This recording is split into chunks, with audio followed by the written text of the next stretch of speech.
Empower Nation. Welcome back to Empower Her Money podcast. I am your host, Angela Duncan. We are here with Stephanie, and she's got some great information about being a business coach and also traveling the world. So I'm excited to have her. Welcome, Stephanie. Thank you so much, Angela. Very excited to be here. Thank you for joining. I would love to hear your story, kind of how you got to where you are today, and just tell us about your journey. Sure, I'll try and make it concise because obviously it's been a long road. Back being a single teen mom, I had a really long uphill sort of battle with money, with the direction of my life, and it's taken me to such an incredible place. When I was in my 20s, I went back to college full time immediately after having my son. And I started my own business as one of like 5 jobs just to keep a roof over our head. And I found that entrepreneurial spirit so amazing. And right before graduation, I was laid off from my corporate job where I had planned to go full time once graduating. And I decided, I'm going to use these last few months before I graduate to just spend time on my little side hustle and see what I can make of it. And it turned out to be an incredible opportunity that allowed me to be a stay-at-home mom, single stay-at-home mom for 3 years. And that really gave me the entrepreneurship bug and all of the confidence to say, like, this is such an amazing opportunity for women to be independent, make their own way, and not have to rely on a paycheck, so to speak. But then I found myself a few years into business, really feeling the pull to use my degree and maybe join in the corporate world. And so I did something that a lot of people don't often do, which is I gave up my successful business to go into corporate.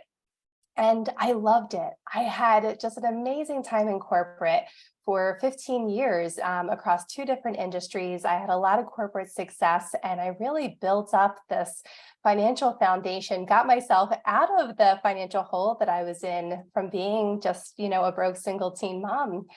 And I loved it. And then during COVID, life had really taken a shift for all of us, I think, during that time. Fast forward so many years later, my baby son is now off into the world. He's grown and left the nest, and I was single. So I wanted to travel. And so I started traveling by myself for the first time right before COVID started, and it gave me the travel bug, and I loved it. And then once COVID hit and I started reflecting, as all of us did in lockdown, around what is really important in my life and what I want to do, I was feeling the pull to go back into entrepreneurship.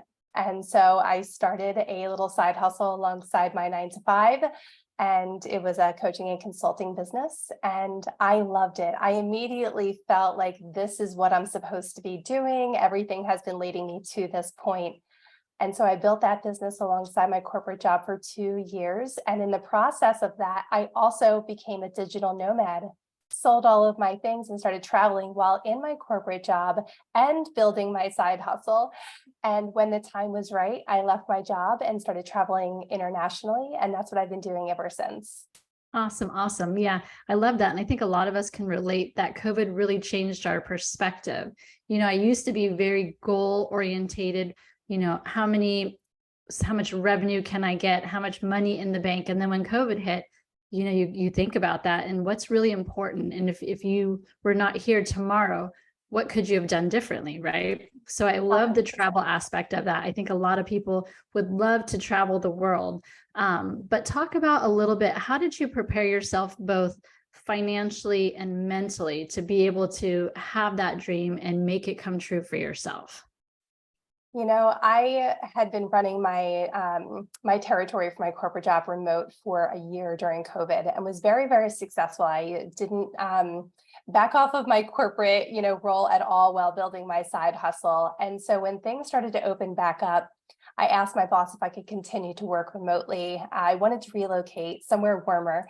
And he said, no, now that we're back in person, I really want you to be in front of people. And I thought, okay, well, I have a decision to make here. I can just go with the flow, or I can plan my exit strategy. And so that really set a fire under me to say, okay, I need to figure out exactly what I need to do to make this transition happen. And from a financial standpoint, I had a very specific list. And I will say that this is probably one of the top takeaways from financial tips, especially when you're a single person, when you don't have a partner to rely on financially or for their healthcare or 401k or any of those things. Create a plan and have an abundant plan before you leave so that you're not going into entrepreneurship with a scarcity mindset thinking, if I don't get a client tomorrow, how am I going to pay my bills? So I had a very thorough financial exit plan that really was laid out based on my current spending. So I had already started traveling, was living in Airbnbs while I was in my job. So I had a good understanding of what my monthly finances would look like to sustain that level of elevated travel that I enjoyed. And also, now I'm going to have to pay for private health insurance. I got quotes. I wanted to make sure I continued to contribute to my retirement. What did I want that to look like? How was I going to get that set up? So I made sure all of those things were in place. I don't really subscribe to burn the boats so that you have no choice but to succeed. I am very much an advocate for having a financial plan, and that really did help me leave my 9 to 5 with confidence. That's awesome. So you changed your mindset. You decided that you're going to do this. You put a plan together. You decided what's important that you still need to contribute and pay for. What are my expenses? And then you followed that plan. So that's really awesome. And the fact that you got rid of your stuff, right? Because you don't need it. We're collectors of stuff in the US compared to some of the other countries. So I love that aspect of it too, because when you start getting rid of stuff, it's probably a very freeing feeling as well, because that stuff can tie you down and limit you from being able to travel, or maybe you're paying for a storage expense that you don't necessarily need. So when you are traveling, what are some things or some tips that you can give other people to kind of help them, stay on a budget, maybe travel a little bit more frugally if they don't have the abundance means at the time? Yeah, I think having a budget in place, period, is like the number one thing. Don't make assumptions about how much you're going to spend. Have a spending plan. And I stay within that very firmly. There's countries that I go to that are more expensive than others. And so when I'm in some of those less expensive places, I save a little bit of extra money, and that rolls over into a month where I know I'm going to have greater expenses. So I do it on a 6-month calendar basis. All of my travel planning in advance.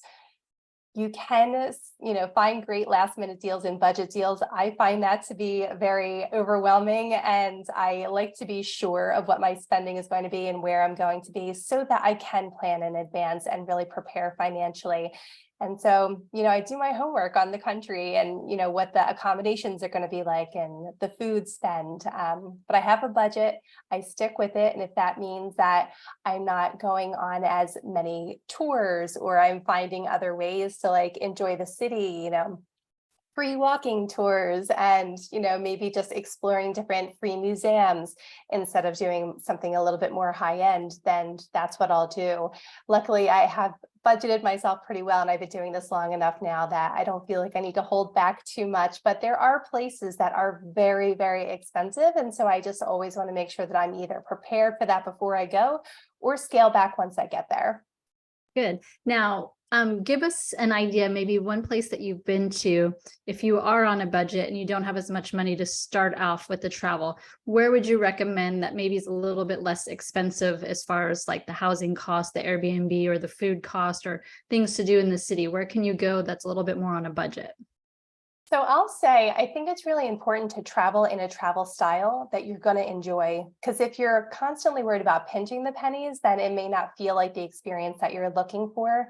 And almost every country will have some sort of option. So if you're really looking to go on the cheap, there's hostels and, multi-room Airbnbs that you could potentially book in almost any country if you really desire to go there. But for me, I know that I could do that, but I wouldn't enjoy it as much.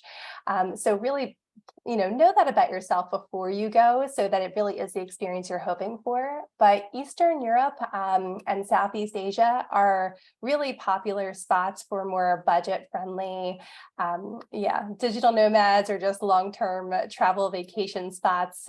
Both have great options, are beautiful opportunities to explore different cultures and experiences. And I've loved my time in both of those parts of the world. Awesome. Awesome. Neither place I have been to. So I'm definitely looking forward to that. Stephanie, I have a fun question for you.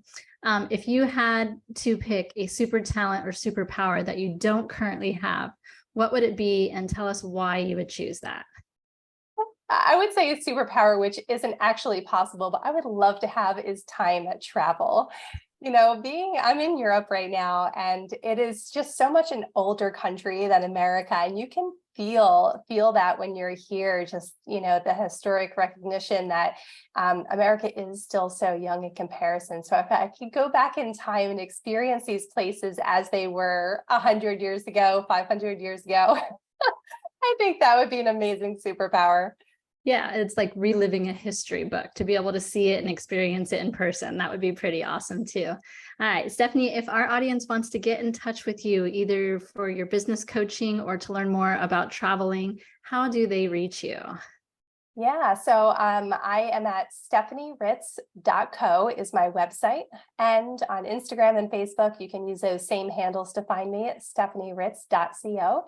I also have a free Facebook community that really combines business and travel. I take you behind the scenes of my travel life while also sharing business tips and strategies.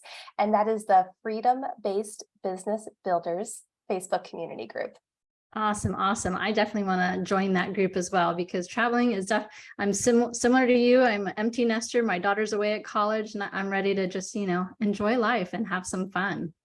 Yes, that's what it's all about, living your best life as best you can. Like you said, you never know what tomorrow is going to bring. So I encourage everyone to think about that and pursue the life that they desire.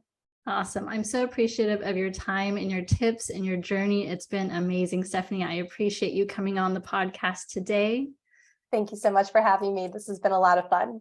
Awesome. Empower Her Money podcast. I'm Angela Duncan. Every episode, we interview a different female entrepreneur to make sure that we are bringing you the best business, lifestyle, and finance tips available. Thank you so much for tuning in, and we'll talk to you soon.